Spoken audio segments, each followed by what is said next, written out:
जय श्री कृष्णा दोस्तों। अध्याय 9 का दूसरा प्रश्न देखिए। अध्याय 9 के दूसरे प्रश्न में दिया गया है कि आंधी आने से एक पेड़ टूट जाता है और टूटा हुआ भाग इस तरह मुड़ जाता है कि पेड़ का शिखर जमीन को छूने लगता है। देखिएगा, ध्यान से बोर्ड पे देखिएगा। हमारे पास में दूसरा प्रश्न है जिसका हल कर रहे हैं। एक पेड़ है, क्या है? एक पूरा पेड़ है। देखिए, मैं यहाँ पे पेड़ बना रहा हूँ और पेड़ यहाँ से टूटेगा। कहाँ से? इस जगह से। ठीक है। और पेड़ टूट के इस तरीके से झुक जाता है कि उसका जो शीर्ष है वो जमीन को छूने लगता है और जो जमीन का धरातल है वो ये है। देखिएगा, ये छूने लग गया। अब मैं इसको नाम दे देता हूँ ए, बी और सी, और इसको नाम दे देता हूँ डी। ओके, ये नाम दे दिया। अब आगे ये कह रहा है कि जमीन को छूने पर इसके साथ 30 डिग्री का कोण बनाता है। कितने डिग्री का? 30 डिग्री का। ये लीजिए, कोण बना दिया 30 डिग्री का। उसके बाद इसने कहा कि पेड़ के पाद बिंदु की दूरी जमीन से पेड़ का पाद बिंदु, यानी कि ये पेड़ का पाद बिंदु जहां से धरातल से पेड़ उगा है उसका जो जड़ का जो क्षेत्र है उस जगह से लेके पेड़ के शिखर तक की जो दूरी है वो 8 मीटर है। कितनी है? 8 मीटर। उसके बाद इसने कहा है कि पेड़ की ऊंचाई ज्ञात करनी। क्या ज्ञात करनी? पेड़ की ऊंचाई हमें चाहिए, ये वाली ऊंचाई, यहाँ से लेकर के यहाँ तक की ऊंचाई। ठीक है, तो सबसे पहले हम लिख लेते हैं, दिया गया है कि शिखर से पाद बिंदु, पाद, देखिएगा, पाद बिंदु की दूरी, जो पाद बिंदु है वो यहां से यहां तक, ये क्या है? बीसी। बीसी बराबर कितना दे रखा है? 8 मीटर। तथा थीटा बराबर ये कितना है? 30 डिग्री। दोनों चीजें लिख ली। अब हम लिखेंगे माना कि, क्या लिखेंगे? माना कि पेड़ की ऊंचाई, किसकी ऊंचाई? पेड़ की ऊंचाई, ऊंचाई बराबर है h। कितनी मान ली? इसकी पेड़ की ऊंचाई कितनी मानी? h मानी। तथा टूटे हुए भाग की ऊंचाई, टूटे हुए भाग की, भाग,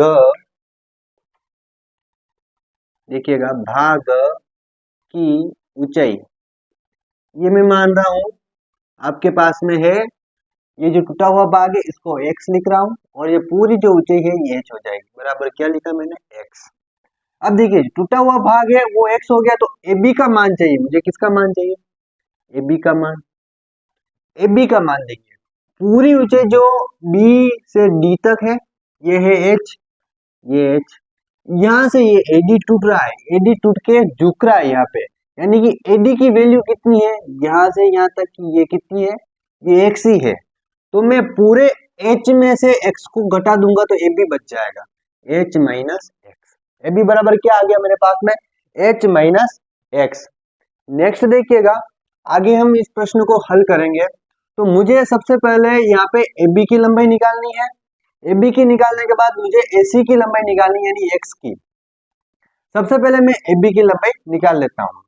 ठीक है, और AB की लंबाई निकालने के लिए ये तो AB जो है इस त्रिभुज के अंदर लंब है और BC है जो आधार है। लंब और आधार हमारे पास में आता है tan थीटा बराबर होता है लंब बटावा आधार। क्या होता है? लंब बटावा आधार। लंब कितना है हमारे पास में? ये है लंब AB, ये मैंने लिखा AB बटावा आधार कितना है? BC, ये लिखा BC। टेन का मैं वापस 10 लिख रहा हूँ या फिर का चिन्ह लगा रहा हूँ। थीटा का मान 30 डिग्री दिया है यहाँ पे, थीटा बराबर 30 डिग्री। AB का मान कितना? देखिए, AB का मान कितना? h माइनस एक्स, ये लिखा h माइनस एक्स बटावा BC का मान कितना है? BC है 8 मीटर, ये 8 मीटर। tan 30 का मान, tan 30 का मान होता है 1 बटावा रूट 3, सारणी से रूट 3 बराबर h माइनस एक्स का h माइनस एक्स बटावा 8 मीटर। देखिएगा, या फिर का चिन्ह, h माइनस एक्स का h माइनस एक्स, 8 मीटर का गुणा 1 से क्या? 8 मीटर बटावा में रूट 3। अब मुझे चाहिए AC की लंबाई, किसकी लंबाई, AC की लंबाई। AC की लंबाई निकालने के लिए मुझे कर्ण चाहिए और आधार हमें दिया हुआ है, तो मैं यहाँ से साइन थीटा ले रहा हूँ। क्या ले रहा हूँ, साइन थीटा। सॉरी देखिए हमें आधार दे रखा है तो हम कोस थीटा लेंगे। क्या लेंगे, कोस थीटा। कोस थीटा ले रहा हूं तो कोस थीटा बराबर होता है आधार बटावा में कर्ण। आधार बटावा कर्ण, आधार है आपका BC, कर्ण है आपका AC। देखिएगा कोस थीटा का मान 30 डिग्री, BC का मान आपके पास में है 8 मीटर, यह आपका 8 मीटर। AC देखिएगा AC कितना है आपके पास में, x, जो आपकी क्या थी, टूटे हुए भाग की ऊंचाई x। कोस 30 का मान होता है आपके पास में रूट 2/√3। कितना होता है, 2 में सॉरी √3/2। कितना होता है, √3/2 बराबर होता है 8 मीटर बटावा में x। या फिर का चिन्ह लगाओ, फिर क्रॉस गुणा करते हैं। देखिएगा x का गुणा इस तरफ क्या, तो x बराबर 2 का गुणा 8 से 16 मीटर और 2 का गुणा हो गया √3 बटावा में आ जाएगा, ये आपका √3। दोनों चीजें लिख ली, x का मान आ गया हमारे पास में। इसको हम नाम दे देते हैं समीकरण 1 और इसको नाम देते हैं समीकरण नंबर 2। देखिएगा यहां से x की वैल्यू इसके अंदर लिख लेते हैं हम। देखिए ये है हमारे पास में, यहाँ लिखेंगे समीकरण 1 में समीकरण 2 से x का मान रखने पर, देखिए समीकरण 1 है h माइनस x बराबर 8 मीटर बटावा में √3।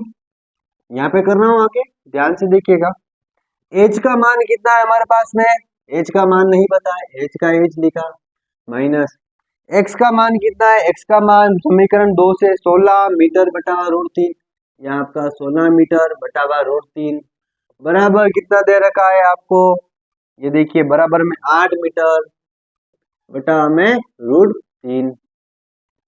h का मैंने h लिखा, माइनस 16 मीटर बटावा √3 को उस तरफ ले गया तो ये 8 मीटर बटावा √3 माइनस का उधर गया तो प्लस 16 मीटर बटावा में √3 बराबर, या फिर का चिन्ह h बराबर √3 का एलसीएम लिया, 8 और 16 को जोड़ा 24 मीटर। या फिर का चिन्ह h बराबर, देखिएगा 24 को मैं लिख सकता हूं 8 गुणा √3 गुणा √3 बटावा में √3। देखिएगा √3 का गुणा √3 से 3, 8 का गुणा फिर 3 से होके 24 आ जाएगा, बटावा में √3 है, साथ में मीटर। h का मान बराबर √3 से √3 कट गया, क्या बचा 8 √3 मीटर।